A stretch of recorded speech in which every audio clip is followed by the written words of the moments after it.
বন্ধুরা, আরেকটি নতুন ভিডিওতে আপনাদের স্বাগতম। আশা করছি ভগবানের কৃপায় সবাই ভালো আছেন, সুস্থ আছেন।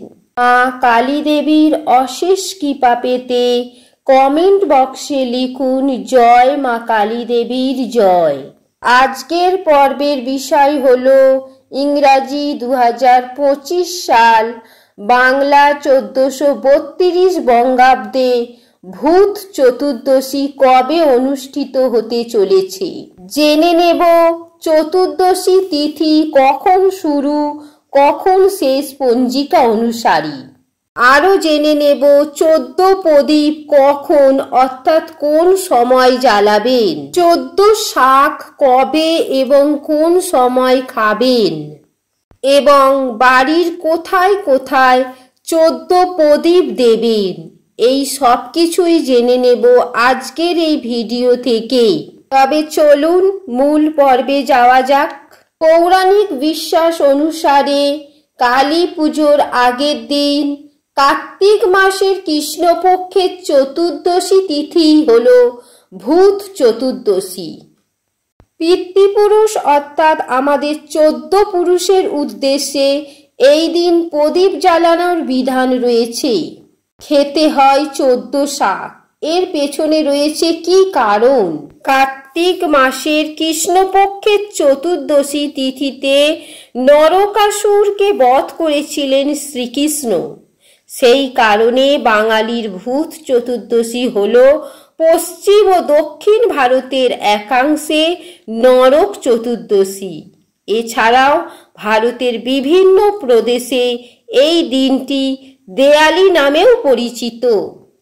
আজকের এই পর্বে আমরা জেনে নেব এবছর অর্থাৎ 2025 সালে বাংলা 1432 বঙ্গাব্দে ভূত চতুর্দশী কবে অনুষ্ঠিত হতে চলেছে। জেনে নেব চতুর্দশী তিথি কবে শুরু, কখন শেষ পঞ্জিকা অনুসারী। 14 প্রদীপ কখন জ্বালাবেন, 14 শাক কবে এবং কখন খাবেন, বাড়ির কোথায় কোথায় 14 প্রদীপ জ্বালাবেন। এবছর অর্থাৎ 2025 সালে বাংলা 1432 বঙ্গাব্দে ভূত চতুর্দশী পালিত হবে 2রা কার্তিক 1432, ইংরাজি 20 অক্টোবর 2025 সোমবার।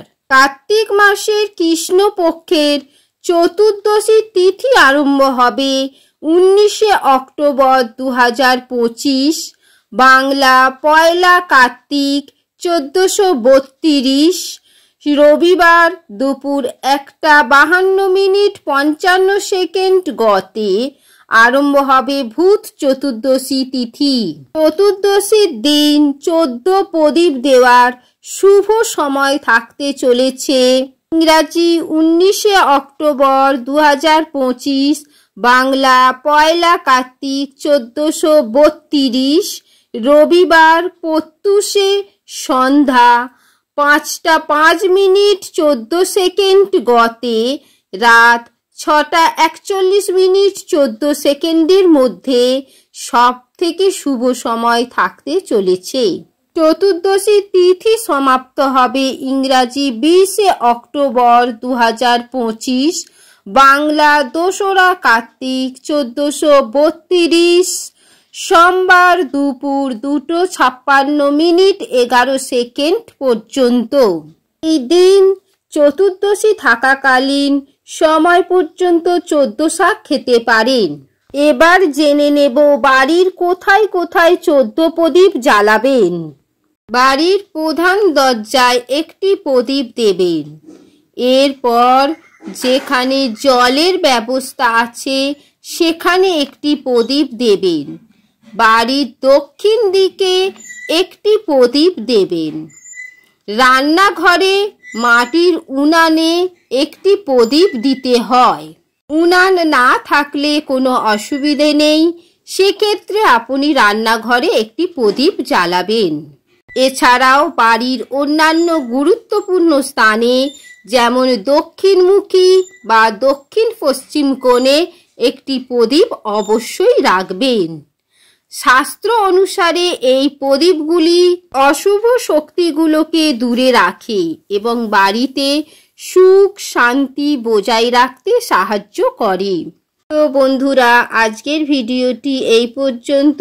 যদি ভালো লেগে থাকে তাহলে একটি লাইক, কমেন্ট ও শেয়ার করবেন। আর আমার চ্যানেলে নতুন হয়ে থাকলে তাহলে চ্যানেলটিকে অবশ্যই সাবস্ক্রাইব করে পাশে থাকবেন। দেখা হচ্ছে পরবর্তী ভিডিওতে। ততক্ষণ সবাই ভালো থাকবেন, সুস্থ থাকবেন।